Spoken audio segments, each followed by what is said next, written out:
Eric, so we have a new harness build here for you. So this is 3UZ. It's running a 5-speed system, but obviously set up for a manual application.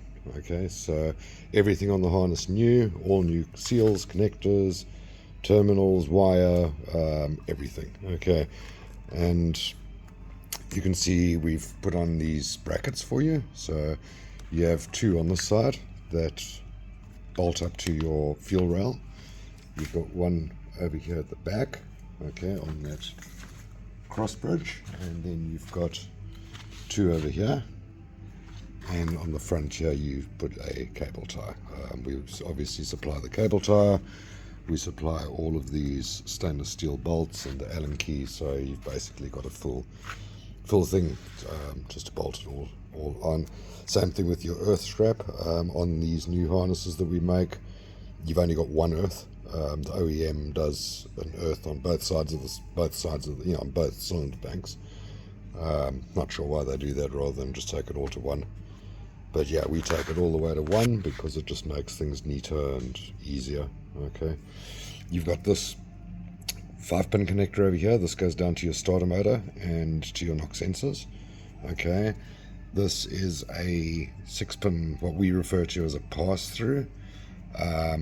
Basically allows you to get your signals for your reverse light, speed sensor, whatever you want to bring into the vehicle, so that you don't have loose wiring on your transmission.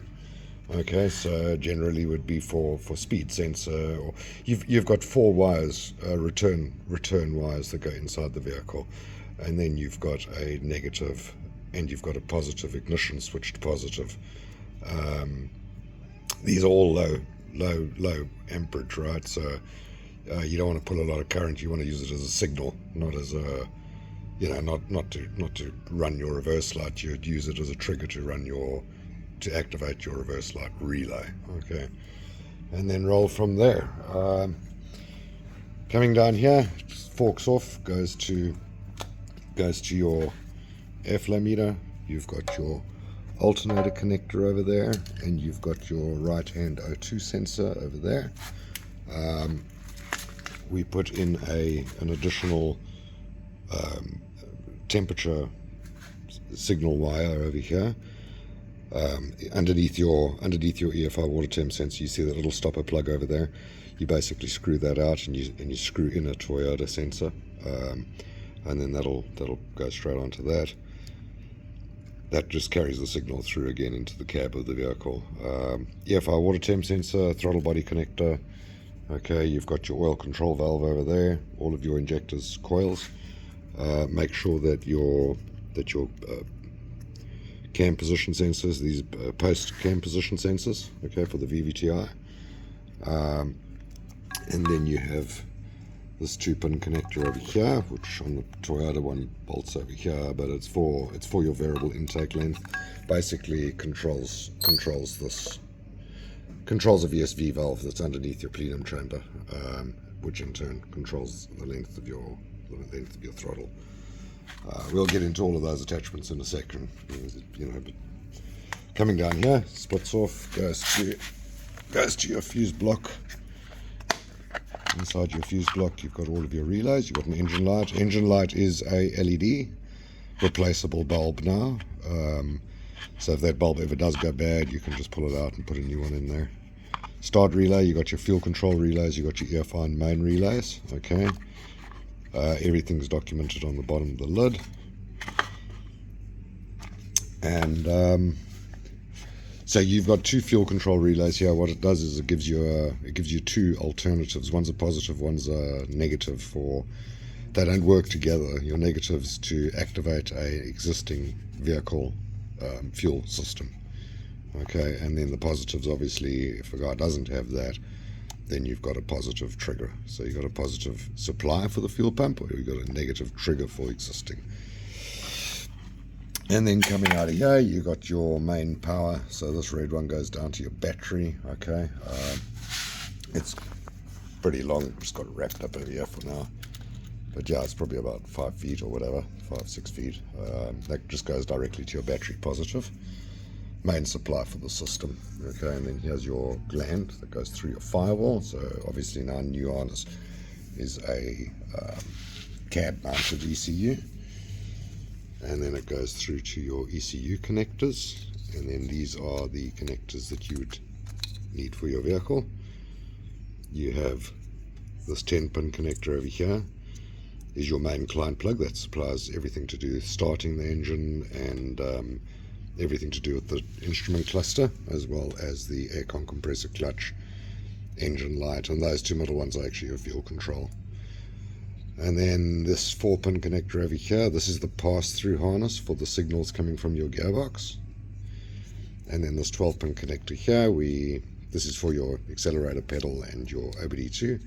You have nothing to do there. We give you a harness basically that plugs into that, okay, and it plugs into the OBD2, and well, it gives you the OBD2 port and plugs into your accelerator. Let me quickly show you all of that. So you get all of your sections here, right? You've got your pass-through harness, so you've got the one for inside the vehicle, obviously, and then you've got the one for your transmission, and then you've got a document that will explain to you exactly how to go about things. Okay, so everything's properly documented there.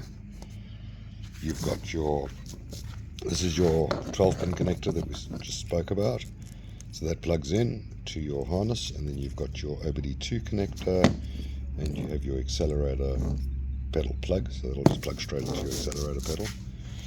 This is your 10-pin client plug, as we refer to it, right? So, and then, like I say, in here it's got everything that you're going to need. It's exactly what to watch out for, how to connect it up, what to look for. Every one of them's gone through individually. Okay, so you should have no problems there at all. If you've got any questions, let us know, but you should have no problem at all. This is the replacement harness for underneath your plenum chamber, that one that we spoke about for the actuator for the throttle length. Okay, so they all go pretty bad on the original ones, so we supply you a new one over there for you to replace. This is the starter motor and knock sensor harness, so we give you one of those too. So you basically got a complete system. And then your ECU being calibrated, flashed for manual, immobilizer off, and performance tune. Okay, so yeah, let me get the airbox on here, and then we'll do a run for you. Okay, Eric, so I have put on the airbox, I've plugged in the airflow meter. We supply you with an airflow meter housing. Okay, so you must just let us know if you're planning to build a airbox. We supply you one with a flange like this with an O-ring, unless you want to put one as a cone filter, and then we've obviously got a round to round. Okay, so just let us know which one there you prefer. I've connected up the main positive to the battery. I've plugged in our start stand, so we've only got 3 wires actually connected here to the start stand. It's ignition, fuel and start. Pass through, we obviously don't need that. And then I have taken the 12-pin connector and I have plugged it into a really cheap Diagnostics tester, and into the accelerator pedal. So the ignition is on currently. You can see from the engine light in the fuse box. And what we will do is we will quickly just do a test here just to make sure we've got communications, and then we'll do a run.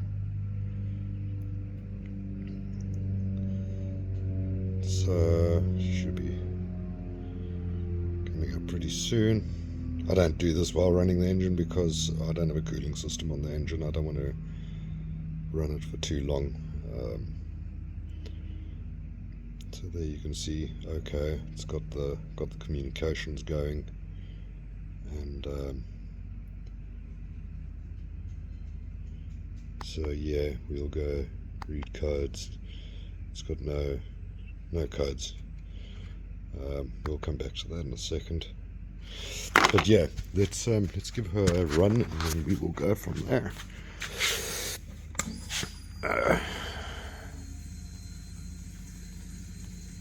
Just want to see if I've got fuel pressure. You can always tell if you've got fuel pressure by this little star screw on the top of your dampener. It's when you feel it, it feels spongy. If it's not, then you don't have any fuel pressure. If you compress it down with your thumb, then you do have fuel pressure. So that's just a little nifty trick.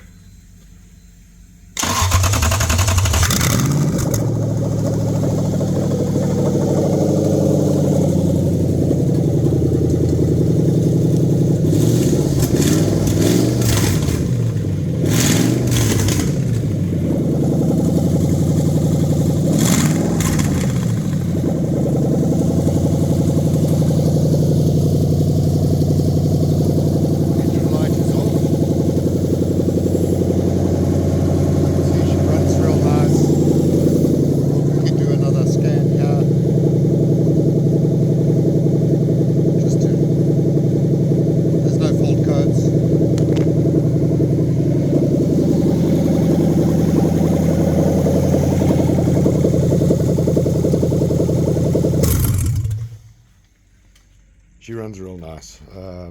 Starts up straight away. You can see engine lights in the fuse box switches off, meaning that there are no DTCs in the system.